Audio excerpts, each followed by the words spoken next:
go through the whole car and make sure everything is as good as new when the car starts tomorrow morning. Good luck, guys and girls. You're going to need it as one more day of racing awaits.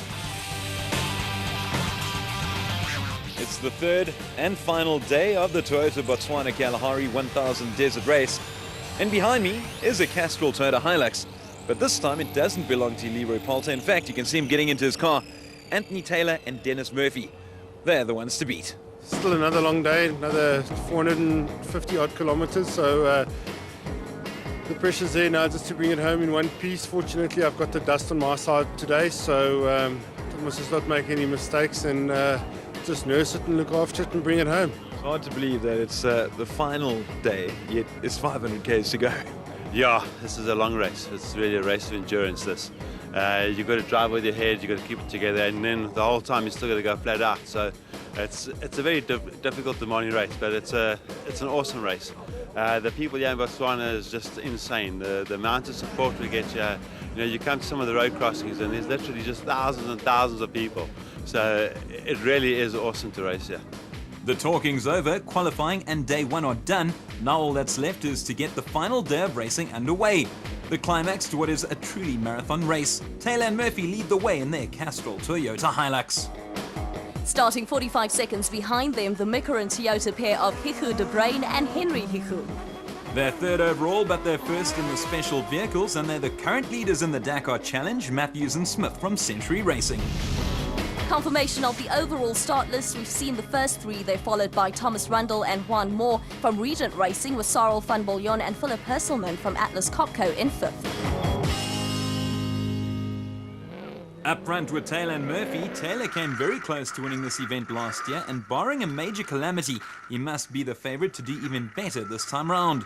Especially considering that they won the Toyota Dealer Sugarbelt 400, confidence is sky high, and so is their current form. Messrs Consistency, Hichu de Bruin and Henry Hichu, who lost the lead yesterday after flat at 170 k's. It's not quite Dakar, but this is certainly terrain that Colin Matthews and Alan Smith will encounter in South America, were they to win the Dakar Challenge. The Century Racing pair well out in front in the specials. For the uninitiated, they didn't stall there. Cars must stop at each and every crossing, regardless of whether marshals have stopped the traffic. Rundle and Moore currently third in the production vehicles, having enjoyed a phenomenal race thus far. In fact, they said it was the first time they've ever driven 240 k's without getting out of the car, but they've just been overtaken by Van Biljon and Hasselman. Van Biljon looking equally at home in a 4x4 as he is in a quad. The big man is built like a rugby player and was sensational at Dakar this year, winning 3 stages on his four-wheeler. On board now with Duncan Voss and Rob Howie from Team Castrol Toyota, the defending champs of this race, and the Donaldson Cross Country Championship. And the two men have also been to Dakar. Who can forget, coming 10th in their debut year in 2012. Unfortunately, they were forced to retire during this year's race, and they're currently gaining on the front runner. That they are. Well, it looks like massive drama ahead as the pair have encountered a stationary Rundle and Moore. Their rival seems to have awoken the Regent Racing pair, who've managed to stay ahead. A definite casualty in this battle, Rundle and Moore managing to get away, leaving the dreaded dust in their wake, much to the dismay of Voss and Howie, I'm sure. Plenty of dust being left behind by championship leaders Fis and Bardnos from Ford Racing. The duo have had an excellent run this season and captured victory in the second race of the Donaldson Cross Country Championship, Unkomazi 400. They experienced a constant misfire during day 2, but it hasn't affected them too much. They're very much in the hunt for a place on the podium. The Silvalts, Hammond and Vickard from Elegant Fuel currently lying in second place. Impressive, especially seeing as Vickard said that the car is proving to be very uncomfy and that his body feels like it's being torn apart. The winners of the first race of the season, Lance Woolridge and Ward Huxtable from Ford Racing, experienced minor problems on day 2. However, Lance had taken ill overnight and decided to retire at this point. Sad for them, but their race is over. Terence Marsh and Gerard Skitter, they're still going in their Regent Racing Navara. Now with Christian Deploy and Henny Testierge from RFS, they experienced a puncture towards the end of day 2 that cost them a few places. That certainly would have hurt them. They've struggled to reach the flag this season, even though they've done extremely well during qualifying. Let's hope for their sake that they turn the corner in this race, while we get a glimpse of Van Staden and Lawrenson slowing down with a dreaded puncture.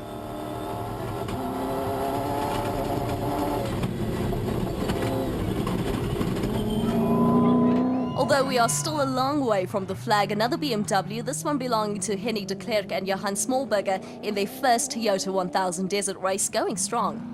The other Silval team of Quinton and Cully from Elegant Fuel, hopefully they're finding things a lot easier in their car than their relatives in the Striker.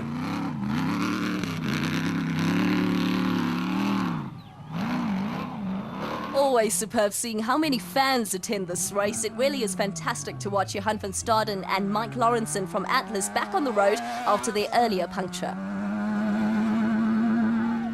Philip de Vries and Johan Viljoen going steady in their Conqueror Porter. They've described this race as being an unbelievable experience, even though they encountered a fair bit of trouble along the way.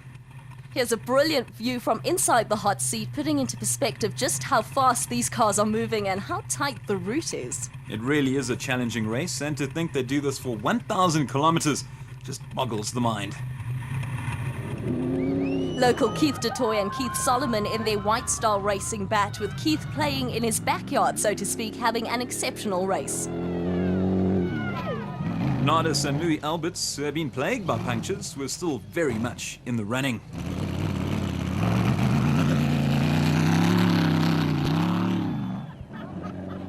Leaders in Class E, the consistent finishers Dirk Putter and Jacobus Claessens in their Ford Ranger, again showing their true colours. No stone left unturned as locals do anything to get the best possible seat in the house, and it's certainly worth it as they get to see the likes of Jason Fent and Vincent van Alleman from Tryson Racing pushing on. More action coming up in the Donaldson Cross Country Championship.